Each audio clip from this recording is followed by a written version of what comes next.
क्या time travel करना संभव है? क्या बीते हुए कल में समय यात्रा कर कर जाया जा सकता है? आखिर क्या हुआ था स्टीफन हॉकिंग की उस पार्टी में जो उन्होंने फ्यूचर से आए हुए समय यात्रियों के लिए रखी थी? क्या स्टीफन हॉकिंग की मुलाकात किसी समय यात्री से सच में हुई थी? इसमें हम यानी मैं और आप मिलकर खोलेंगे कुछ ऐसे ही अनसुने राज और समझेंगे क्या समय यात्रा सच में संभव है।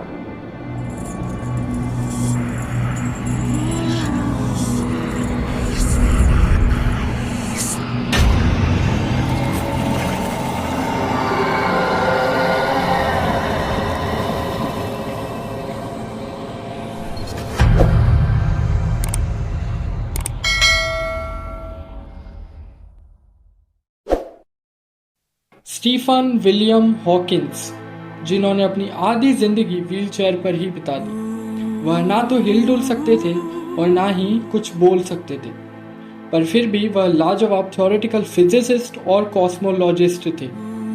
भले ही स्टीफन हॉकिंग व्हीलचेयर पर बैठकर अपनी जिंदगी गुजार रहे थे, लेकिन फिर भी उनके दिमाग में इस यूनिवर्स के रहस्य को जानने के लिए खलबली मची ही रहती थी। क्या समय यात्रा संभव है? क्या बीते हुए कल में वापस जाया जा सकता है? कुछ ऐसे ही सवाल स्टीफन हॉकिंग्स के दिमाग में गुदगुदी मचा रहे थे। तो फिर स्टीफन हॉकिंग्स ने समय यात्रा के रहस्य से पर्दा उठाने के लिए एक लाजवाब आइडिया सोचा। उन्होंने एक पार्टी ऑर्गेनाइज करी। हैरानी की बात यह थी कि वह पार्टी केवल उन लोगों के लिए थी जो समय यात्रा कर कर यहाँ आए थे।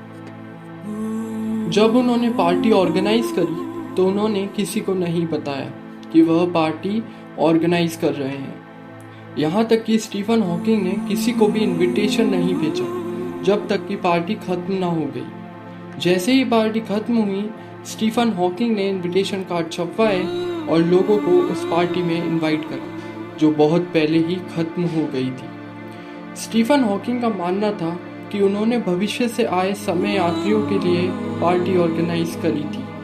मतलब पार्टी उन्होंने पहले रखी और इनविटेशन कार्ड बाद में दिए। उनका मानना था कि अगर भविष्य में टाइम मशीन बन चुकी है तो वो लोग उनका इनविटेशन एक्सेप्ट करेंगे और उनकी पार्टी में शामिल होंगे। पार्टी ठीक 12 बजे शुरू होनी थी। सब कुछ पहले से ही ऑर्गेनाइज था। उनकी नज़र घड़ी की सुई पर गड़ी हुई थी। 5, 4, 3, 2, 1। जैसे ही 12 बजे स्टीफन हॉकिंग की नज़र उस दरवाजे पे थी जिस दरवाजे से समय यात्री अंदर आने वाले थे। समय गुजरता रहा और समय यात्रियों का इंतजार होता रहा। स्टीफन हॉकिंग की पार्टी ओवर हो चुकी थी। कोई भी उनकी पार्टी में नहीं आया। बाद में लोगों को पता चला कि स्टीफन हॉकिंग ने समय यात्रियों के लिए पार्टी ऑर्गेनाइज करी थी। तो लोगों का एक ही सवाल था कि आखिर क्यों उस पार्टी में एक भी समय यात्री नहीं आया था। क्या समय यात्रा करना संभव नहीं है? तो चलिए जानते हैं उन रहस्य को कि आखिर समय यात्री उनकी पार्टी में क्यों नहीं आए थे। चलिए जानते हैं उन सवालों के जवाब कि आखिर क्यों किसी भी समय यात्री ने उनकी पार्टी में हिस्सा नहीं लिया। Theory number 1, parallel universe theory के अनुसार स्टीफन हॉकिंग की उस पार्टी में समय यात्री आए भी थे और उन्होंने पार्टी एंजॉय भी की थी। पैरेलल यूनिवर्स थ्योरी कहती है कि अगर कोई भी व्यक्ति समय में पीछे जाकर कुछ भी बदलाव करता है तो वो बदलाव होते तो हैं लेकिन उसकी एक अलग रियलिटी बन जाती है। इसको ग्रैंडफादर पैराडॉक्स से समझते हैं। मान लो एक व्यक्ति टाइम मशीन बनाता है और समय में पीछे जाता है और अपने ही ग्रैंडफादर का मर्डर कर देता है। यहाँ पर एक मज़ेदार पैराडॉक्स जन्म लेता है। अगर उसने अपने ग्रैंडफादर की ही शादी से पहले हत्या कर दी तो उसके पिता का जन्म ही नहीं होगा, और अगर उसके पिता का जन्म ही नहीं होगा तो उस व्यक्ति का भी जन्म नहीं होगा जिसने टाइम मशीन बनाई थी। अब सवाल आता है कि वो व्यक्ति कौन था जिसने टाइम मशीन बनाई थी। अगर उस व्यक्ति का जन्म ही नहीं हुआ था तो उसने टाइम मशीन कैसे बनाई? और यही है grandfather paradox.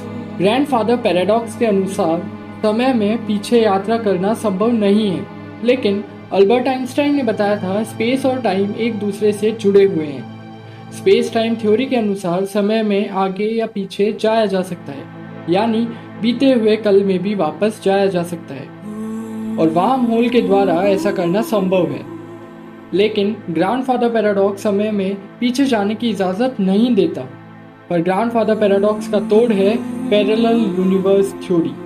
Parallel universe theory grandfather paradox पर भारी पड़ती है और नए एक्सप्लेनेशंस भी देती है। चलिए ग्रैंडफादर पैराडॉक्स को पैरेलल यूनिवर्स थ्योरी के नज़रिए से देखना शुरू करते हैं। समय की टाइमलाइन हमारे लिए फॉरवर्ड डायरेक्शन में चल रही है, यानी इस टाइमलाइन पर कहीं उसके ग्रैंडफादर का जन्म हुआ, फिर इसी टाइमलाइन पर आगे चलकर उसके ग्रैंडफादर की शादी हुई, इसके बाद इसी टाइमलाइन पर उसके फादर का जन्म हुआ और उसके फादर की भी शादी हुई। फाइनली उस व्यक्ति का जन्म हुआ जिसने टाइम मशीन बनाई थी।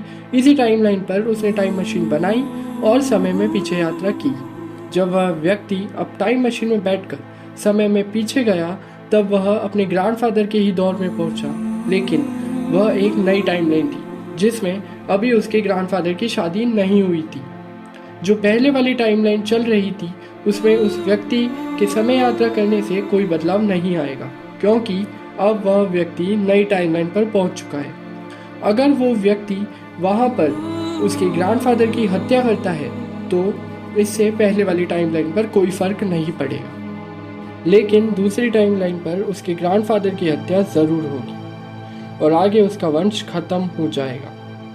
इसी को हम पैरेलल यूनिवर्स थ्योरी कहते हैं। इस थ्योरी के मुताबिक इस दुनिया में केवल हमारा ही ब्रह्मांड नहीं है, बल्कि हूबहू हमारी ही तरह इस दुनिया में अनगिनत ब्रह्मांड मौजूद है जिसमें हमारे ही जैसे प्रतिरूप मौजूद हैं और उनमें भी हमारी ही तरह एक नई रियलिटी चल रही है।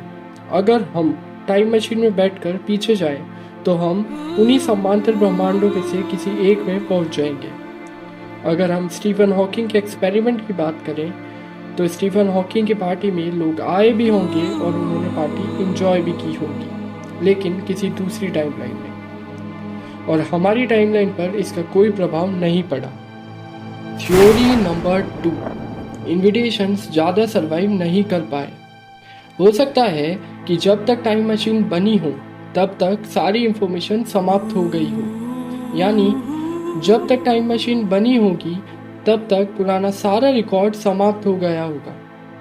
इसका कारण रहा होगा कोई ना कोई आपदा, जैसे हम वर्ल्ड वॉर 3 लड़ चुके होंगे जिसमें सारी इंफॉर्मेशन लॉस्ट हो गई हो, या कोई और भीषण आपदा जिसमें सारी इंफॉर्मेशन खत्म हो गई हो। और जब तक टाइम मशीन बनी हो तब उनके पास स्टीफन हॉकिंग की पार्टी की जानकारी ही ना बची हो।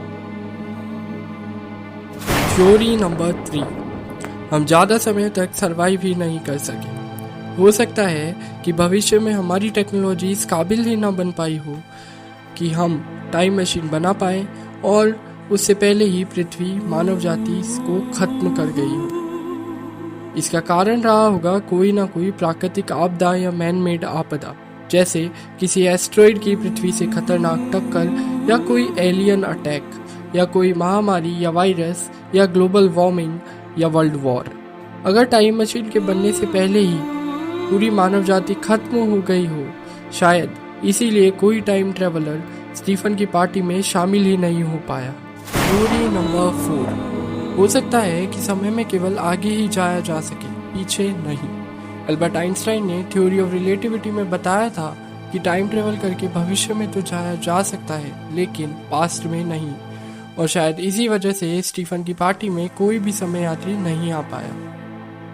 थ्योरी नंबर 5, हो सकता है टाइम ट्रेवल कर कर समय में उतना ही पीछे जाया जा सकता हो जब टाइम मशीन पहली बार स्विच ऑन हुई थी।